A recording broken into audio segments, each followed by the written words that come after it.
everybody, and welcome back to Art a la Carte and round number 2 of our 100 character challenge. So if you missed the first round, I'll leave a link to that at the end of this video so you can go check that out. But basically, I bought this super cute little craft tablet of craft paper at Joann Fabrics for 50% off, so I spent a whole whopping $1 on this, and I decided to challenge myself to create 100 mini little character designs.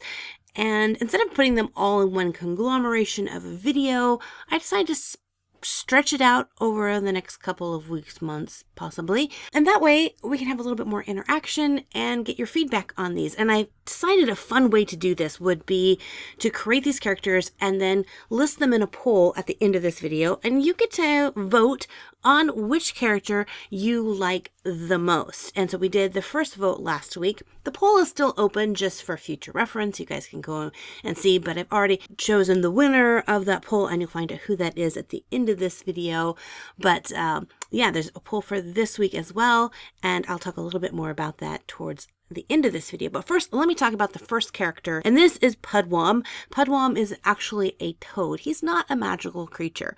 He just suddenly appeared at the magical creature convention claiming he's a magical creature. Before this time, the toads had never had any magical powers, and everyone is a little bit confused as to why PudWom, or as he likes to be called, PudWom the Great, has magical powers. He seems to have these.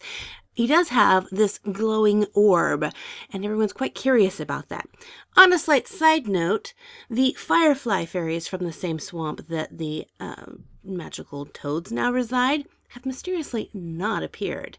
So whether that's tied into why PudWom now has magical powers or not is a story on its own.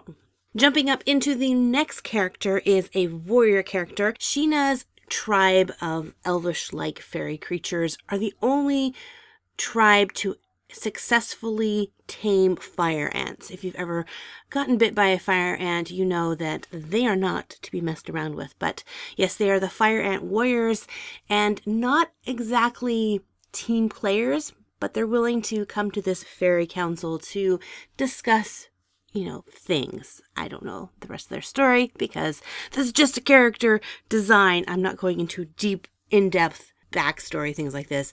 It's just the little things that pop into my head while I'm creating these characters. So moving on to the next character, I decided it was time to create the king of the kingdom where the council is happening. And he kind of went through a couple designs. If you saw the very first little bit, his SketchUp was quite different than what he is now. But this is King Tanden.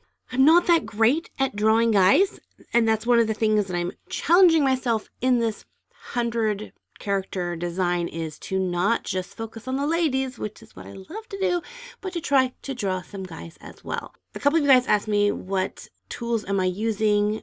So the paper itself is like this craft brown paper. I'm using an ink pen to ink that in, usually a Sakura or a Micron pen. Then I'm going in and laying a base color with Copic markers. Now, Copic markers are a transparent marker, so the colors don't really explode on a brown paper. Then over the Copic markers, I'm then adding in color pencils to kind of bring out some highlights, and then jelly rolls and things like that. Moving on to the next character, I really was kind of stumped at what I wanted to create. It took me a few minutes, so I just started throwing some shapes out there. If you ever find that you're at a loss to what to create, just sometimes moving your pencil, putting out shapes, scribble lines, things like that, and working with it, you can come up with characters. And not to sway the polls, but I like this character. Design aspect, I like it, but the story aspect that I have in my head for this character is kind of cool, and something like this, I don't know, might appear in some of my later stories. I don't know. But these are a group of people.